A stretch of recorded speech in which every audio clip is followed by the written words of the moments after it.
SmackDown took place tonight from two separate locations. You had the Performance Center as usual, and you had some random bar in Orlando, Florida. And you had Sheamus and Jeff Hardy building up their big bar fight that I think it was going to take place on the pay-per-view, but they switched it to get the ratings up because the ratings are bad. You have the show start off with the Women's Tag Team Champions and SmackDown Women's Champion Bayley and the fake Raw Women's Champion Sasha Banks. They make their way to the ring. Sasha comes out first. When I heard Sasha's music, I was like, wow, Sasha and Bayley are everywhere. They shouldn't take responsibility for the low ratings, but I don't want to completely absolve them from it too. But I don't think Sasha Banks is driving anyone to making anyone want to turn their TV off. But Bayley screeching on commentary, I think maybe. They open up in the opening segment with a very good promo. I thought they were both good. I think Sasha's good. I think Bayley's a very good heel now. She's really good at getting... She's one of those things. She's an annoying heel. She's not a badass at all, but she's a really a bitchy, annoying heel who you want to see her get her ass kicked eventually. And Bayley's doing good. As usual. It seems like every single time Sasha and Bayley come out, Alexa Bliss, Nikki Cross interrupt. This time we hear Nikki Cross's music. It's always Alexa's music. Okay, I'm thinking Sasha's talking, Bayley's talking, they're yelling. Then we hear the den the Alexa's music. No, this time we hear Nikki Cross's scary music. And you had Nikki Cross is mad, she's furious, she's yelling. She points out that Sasha Banks stole the title from Asuka and she cost Nikki the match. Bayley agrees to give Nikki Cross a rematch as long as she can win a match against a former SmackDown Women's Champion and future Hall of Famer.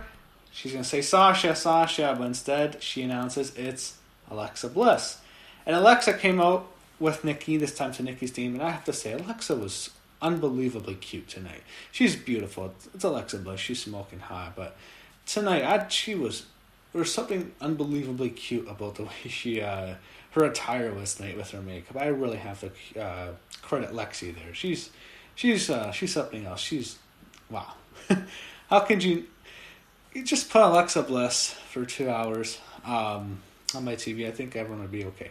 But you had Nikki Cross shove down Alexa Bliss, and of course this sets up the big turn. I think it's coming next week. I think Alexa's going to turn on Nikki next week, but she shoved Alexa Bliss to the ground, and you have, when they come back, you have Alexa Bliss against Nikki Cross, and this was good. Alexa's good. She's not a great worker. People who rip on her, she can work. She really can. She's had a good match with Nikki Cross here. At first, the first half was awful because all you can hear is Bayley screeching, and Sasha's good on... Sasha, the thing about her, though, I've noticed... It feels like when she cuts a promo, it feels like she's trying a bit too hard. I've always noticed that about her, but she was okay here. You had Bayley yelling throughout the whole match. She's an unbelievable troll.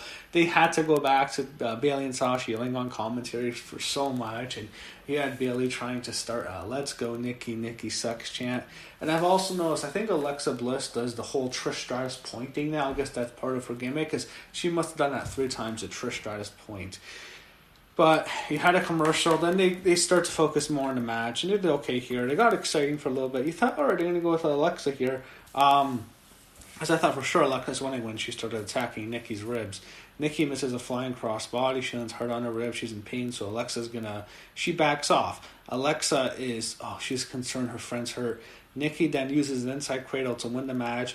Alexa Bliss is shocked. Nikki Cross is kind of a heel in this match. She shoved her best friend to the ground. Then she tricks her. She basically did a heel tactic to win. Alexa is shocked. She's disappointed. And Nikki Cross takes on Bayley next week. And they show Alexa Bliss sitting in the turnbuckle really, really sad. I wonder what she's going to do next week. And they show Sasha and Bayley taunt Nikki, and you have Bayley and Nikki Cross, seems like for the exillionth time next week. And I wonder who's going to win. How many times has Bayley pinned Nikki Cross in the last month? But in the back, they show Alexa Bliss approach Nikki Cross, and she says she got one over on her, and she says, well, Nikki hasn't had the opportunity she has, and she hugs Nikki Cross, tells her to focus on winning the title against Bayley next week, and We know what this means. Alexa is turning back heel. She's going to turn heel again. I don't know. Should they put her with Sasha and Bayley? I don't think they should. I think Sasha and Bayley are their own thing. And I don't know if her and Sasha Banks can get along. I heard they're okay now. They follow each other, but come on. It might not. It might go sour again. But I don't know if they're going to put them. She's going to join with them. I don't think so. I think she'd just be on her own as a heel. I think that's probably better for her. But I 100% see Alexa Bliss screwing over Nikki Cross after Nikki just ruined their friendship. And I'm going to get my wish because I wanted to see them split. I want to see Alexa as a face more than a heel, to be honest. I've always wanted to see her get a singles run as a face. She's basically just been a tag team star as a face for the last year. I wouldn't mind seeing her get a babyface singles run. But they show highlights from the Swamp fight with Braun Strowman and Bray Wyatt. This Firefly Funhouse, this was boring. I didn't like this. It was basically just The Fiend, and we're getting Braun and The Fiend at SummerSlam. They show AJ beating Matt Riddle last week, and he shook his hand before Corbin attacked Riddle. Matt Riddle beat Tony Nese. This was a jobber match. This is something that's going to kill your ratings. Something like this is awful. This was just, no one cared about this match at all. After the match, Corbin comes out, no, it's Riddle. Doesn't know how things work here. He said Riddle doesn't belong in his kingdom. Told him to go back to NXT or 205 Live.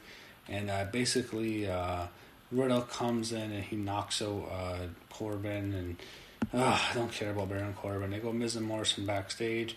They talk about Naomi trending on Twitter. They have JBL give his thoughts on the fight between Jeff Hardy and Sheamus later. Picks Hardy to win the match. He was right. Next, you have Miz TV with their special guest, Naomi. And the big story here is after Naomi got lost to Lacey Evans last week, which I did not even watch. I missed that match. I guess Naomi fans were so angry that they chanted Naomi deserves better they had it trend on social media. And Booker T had some interesting comments. I wasn't expecting that because Booker is someone who's usually supportive of the WWE superstars. You don't hear him talking too out of line, but he kind of went after her. And I don't have Twitter because I got banned from it. I can't see the tweets, but I did read on a wrestling website that Naomi responded to him. So I don't know, but I don't know. I need to see Naomi push. I guess she has fans, but she's just not that good in the ring. She's not. She's okay. Her gimmick's kind of boring. She's. When she was champ a few years ago, her matches were no good. I remember she had that decent run like 3 years ago. I don't know. I hope they don't push Naomi now. I don't need to see her get a major push. I think you have in that division, you have Bayley, you have Sasha, you have Alexa, you have on the SmackDown side. They're all. I'd rather see Mandy get a push. I wouldn't mind seeing Sonya get a push either.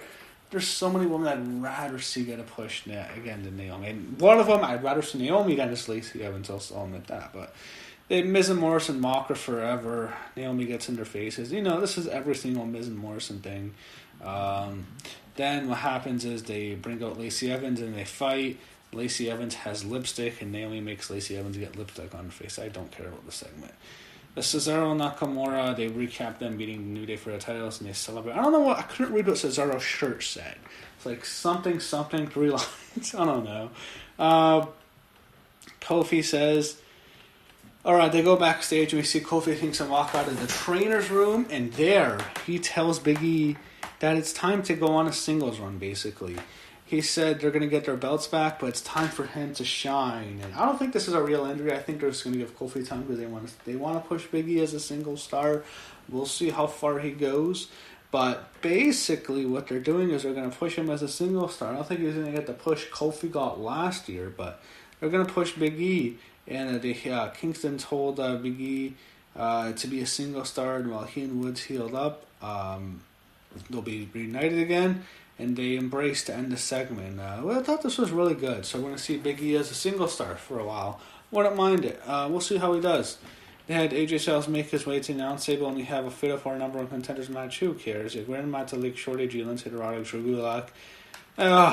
This is how you kill ratings. These fucking guys. This is a 205 match. Don't put this bullshit on SmackDown on a Friday night when everyone's miserable. It's fucking lockdown. I don't want to fucking watch Lindsay Dorado and who's the other guy? Who is it? Is it Grand Metalik? Yeah, Grand Metalik. These two guys are on my screen. No one cares about Drew Gulak. You give a fuck about Shorty G. You had a chance. They ruined this guy years ago. The fuck? I don't care. I'll go in. Matza League 1. Fuck. The guy who can't draw is who to push. In the back, we see Kayla Braxton, who, by the way, looked really great tonight, I have to say. I liked her blouse. I thought she looked really good. As she always does. Her and Alexa both looked really nice tonight. He had her interview Nakamura and Cesaro, and actually, I made a mistake. This took place after the New Day. I thought this took place before, but yeah, I couldn't know what was on Cesaro's shirt. Anyway, they recapped the Jeff Hardy Sheamus feud, and you go to the main event, which is the bar fight. It's supposed to be the big draw, the big brawl. I mean, I didn't like it that much. I thought it was okay. So you had Sheamus dressing like he's from the 1920s. You have Jeff Hardy come in and sits next to Sheamus. And they point out the ref is just there to count the 3, and they have a conversation before they fight. And he said, Jeff Hardy takes a shot at Matt. He says his brother had to delete his WWE career, but he was here to recapture his career. I wonder if there's still heat, because remember last year Matt's wife, Rebby, went after Jeff's wife Beth on Twitter. She went after her. That's when I still had the Twitter account, but I was I thought that was really bad. But I don't know if there's beef still between them and they're not talking, but yeah, Hardys they're split now. But Jeff, I'm sure they want to push him. The match was okay. I didn't like it too much. I want to see more beer. I like saying alcohol. I thought we'd see that, but basically nothing happens to the beer. They just break other stuff besides the actual alcohol.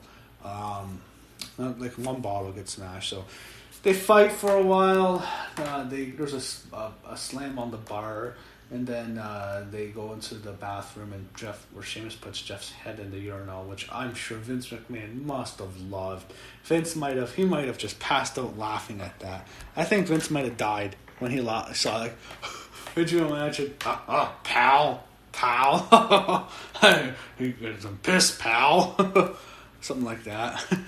I'm sure Vince, he must have loved it. And of course, Jeff shoves Sheamus into a stall, and he falls onto the toilet, and it simulates, the toilet flush. I'm sure Vince must have just died laughing at that. He loves his potty humor. Then they fight again. They fight back into the bar area. That's when Jeff brings a ladder. He sets up a ladder. He uses it on Sheamus. He sets it up by a bunch of wine barrels, which I thought he'd jump off of, but that didn't work out like that. They continue to fight. The bartender from a few weeks ago, who Jeff attacked on SmackDown, comes back, and Jeff kills him, powerbombs him through a table by a bar. It's not a WWE table, a wooden table. Sheamus smashes Jeff with a bar stool, or a bar, something like a bar chair, not a stool. I would have killed you, but. They fight again, but then Jeff fights back after Sheamus puts his hat on Jeff. He's going to mock him. Sheamus takes a big sip of beer. He's ready to finish Jeff, but once he moves the hat from Jeff's face, Jeff has the face paint on, and he's the charismatic enigma. His eyes are all white. He beats down Sheamus, kicks his ass, finishes him, throws him on the ground. Jeff climbs to the top of the ladder, does a swanton. You can tell there was something there protecting him, but goes right onto the floor. It's how they wanted to make you think it was.